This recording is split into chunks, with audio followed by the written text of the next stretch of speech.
국내 독자 기술로 개발된 한국형 발사체 노리오 KSLV-가 고흥군 나로우주센터에서 2차, 3차 발사가 성공하였다.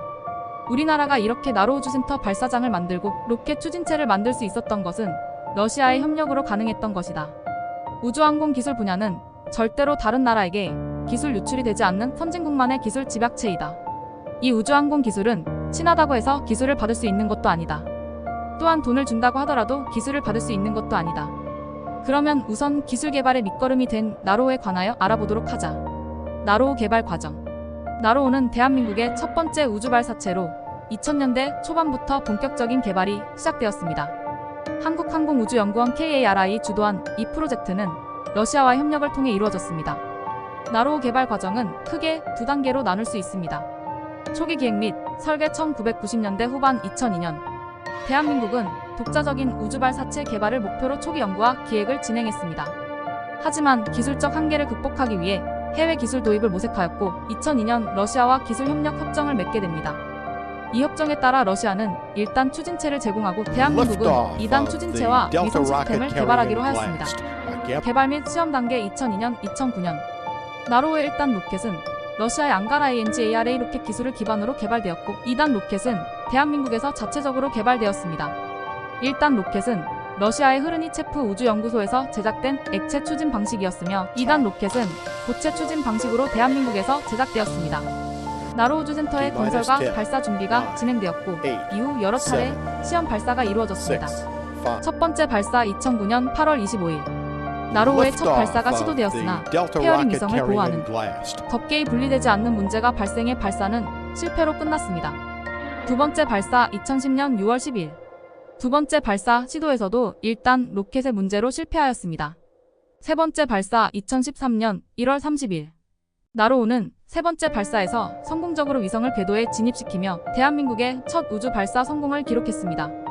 러시아 앙가라 로켓은 러시아에서 개발한 차세대 우주발사체로 1990년대 중반부터 개발이 시작되었습니다. 다양한 임무와 위성 발사를 수행할 수 있도록 설계된 이 발사체는 여러 모델로 구성되어 있습니다. 앙가라 시리즈는 앙가라 1이, 앙가라 A3, 앙가라 A5, 앙가라 A7 등 다양한 모델로 구성되어 있으며 각각의 모델은 무게와 크기가 다른 위성 발사를 가능하게 합니다. 앙가라 로켓은 모듈화된 디자인을 채택하여 다양한 구성을 가능하게 합니다. 이를 통해 다양한 위성의 발사를 지원할 수 있으며 환경 친화적인 액체 산소와 케로신을 연료로 사용하는 특징이 있습니다. 나로우의 1단 로켓은 앙가라 기술을 기반으로 제작되었습니다. 러시아는 이 기술을 바탕으로 나로우 개발 과정에서 중요한 역할을 했습니다. 앙가라 로켓 개발의 완성은 한국에게 기술 협력비로 받은 자금으로 이뤄졌습니다. 돈이 부족하고 러시아가 힘들 때 계약을 하였기에 한국은 운이 좋게 러시아의 우주 기술을 이전받고 러시아는 자국산 로켓 개발을 하게 되어 우주 개발 역량을 확대하려는 노력의 일환으로 서로 윈윈이었습니다. 대전항공우주연구원 조립동 1층에 보관 중인 나로우 1단 로켓 엔진 러시아어로 모형이라고 적혀있지만 러시아 우주기업 후르니체프의 추력 210T 첨단 다단 연소 사이클 엔진 시제기 원본 그대로였던 것이었다. 그 당시 러시아 경제적 여유가 없어서 일단 지상 발사체 모형을 따로 제작을 해야 했지만 비용이 많이 들어가는 관계로 모형 제작을 하지 않았습니다. 대신에 기존 앙가라 발사체 1단에 샘플이라고 러시아어로 표기만 했습니다. 처음에는 나로우 개발자들도 모형이라고 생각했습니다. 이것을 누가 진짜 최첨단 다단 연소 사이클 엔진이라고 생각했겠습니까? 러시아의 원래 계획은 1단 모형 샘플을 다시 러시아로 가져가려고 했지만 한국에서 끝까지 거절을 하였고 계약서상의 모형 샘플은 한국에 제공하기로 되어 있어서 결국 러시아는 최첨단 초도 시제품 다단 연소 사이클 엔진을 가져갈 수 없었습니다. 우리나라는 이 모형 샘플 엔진이 진짜 엔진으로 밝혀져서 엄청난 이득을 얻었고 여기서 역설계를 통한 엄청난 기술을 습득하게 되었습니다. 참고로 KF-21 전투기 시제기 한 대가 가지는 효과는 한 대에 2조 원입니다. 왜냐면 거기에 모든 첨단 기술이 녹아있기 때문입니다. 러시아는 실수인지 의도된 것인지는 모르겠지만 우리나라는 최첨단 로켓 시제기를 한 대를 받았습니다. 과거 90년도 초에 러시아의 로켓 엔진을 구하기 위해 국정원이 페이퍼 컴퍼니 만들고 고철 형식으로 수입하려다가 걸려서 실패한 사례가 있습니다. 그만큼 로켓 엔진은 구하기가 힘든 것이기에 로켓 시제기 앙가라 획득은 아주 대단한 것입니다. 참고로 러시아 기술단장은 이 일로 러시아에서 구속되어 감옥 생활을 하고 있습니다. 미국은 1987년 미사일 기술 통제체제 MTCR을 창설한 이래 미사일 완성품은 물론 관련 기술과 부품의 국가 간 거래를 막아왔고 동맹국인 한국에도 예외가 아니었습니다.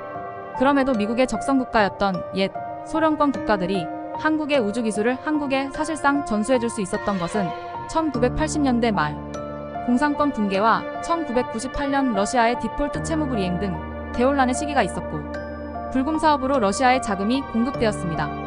하지만 그런 러시아가 우크라이나는 전쟁을 하고 있기에 누구 편을 들기에 정말 어려운 부분이 있습니다. 자유민주주의를 위해서는 우크라이나를 지원해야겠지만 경제적 이익과 향후 먼 미래를 봤을 때는 러시아를 야박하게 하지는 못할 것입니다. 한국은 서방국가와 함께 우크라이나 편에 서 있다는 건 어쩌면 이상할 수도 있습니다. 한국 로켓 개발의 역사는 멀리는 이승만 박정희 대통령 시절까지 거슬러 올라갑니다. 이승만 대통령 시절인 1958년 인천 고잔동 해안에서 한국 최초의 국산 로켓이 시험 발사됐고 박정희 대통령 때인 1978년엔 나이키 허큘리스 미사일을 본딴 백고맨 HK-1이 200거리를 날았습니다. 우주를 목표로 한 본격적인 로켓 개발은 한국항공우주연구원 발족 이후부터입니다. 1993년 발사된 KSR-1은 그 시작이다.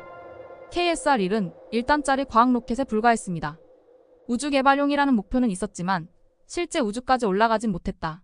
고체 연료를 쓴 로켓이었던 KSR-1은 관측용 장비를 탑재하고 최고고도 39에 77의 거리를 190초 동안 비행했고 1997년 발사에 성공한 KSR-2는 2단이었지만 역시 고체 로켓입니다.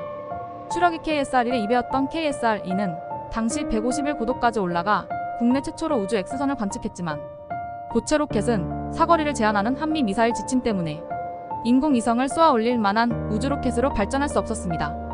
2002년 발사에 성공한 KSR-3은 1단에 불과했지만 한국 최초의 액체 연료 추진 과학 로켓이었습니다. 추력 13톤의 가압식 액체 엔진을 달고 고도 43, 거리 80를 날아가는데 성공하였습니다. 이때부터 러시아와 우주기술 협력이 출발되었습니다.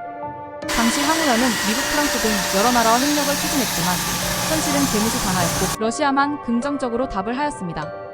경제 사정이 어려워진 당시 러시아는 국가 핵심 기술을 일부 팔아서라도 돈을 벌어야 했기 때문입니다. 조광래 항우연 전 원장은 처음 개발 당시 그때는 액체 로켓 엔진에 대한 경험과 지식이 전무한 상태에서 러시아 켈디시 연구소를 찾아 액체 로켓 설계 기술을 자문받고 또 완성한 13톤 엔진을 러시아 니이마시 연구소까지 가지고 가서 실험도 하였다고 합니다. KSR-3 다음이 2013년 1월 발사에 성공한 한국형 발사체 KSLV-1 나로우 프로젝트입니다. 1단은 러시아에서 들여온 추력 180T의 최신형 앙까라 엔진을 2단은 고체 킥모터를 달았다.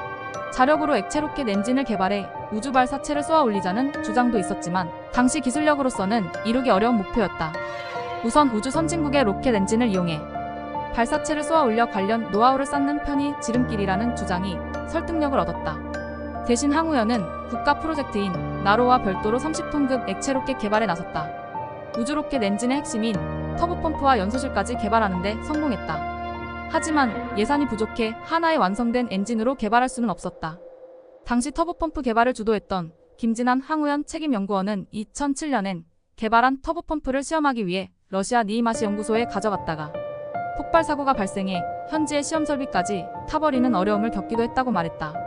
한국형 발사체 KSLV-2 누리호의 75톤 로켓 엔진은 러시아의 액체 로켓을 사실상 리버스 엔지니어링, 즉 역공학한 결과였다. 누리호에 들어간 헬륨 탱크는 우크라이나에서 수입한 제품이다. 조 전 원장은 2015년부터 본격적으로 75톤 액체 로켓 엔진 개발에 들어가 3년여 만인 2018년 11월 누리호 시험 발사체 KSLV, TLV를 성공적으로 쏘아 올릴 수 있었다며 짧은 기간 안에 독자 액체 로켓과 발사체 체계 종합 기술을 완성할 수 있었던 것은 항우연 연구원들의 피와 땀의 결과이긴 하지만 러시아 우주기술의 기여 또한 인정하지 않을 수 없다고 말했다. 시청해주셔서 감사합니다. 언제나 여러분에게 좋은 정보와 지식을 드리도록 노력하겠습니다. 이상 나란말이었습니다.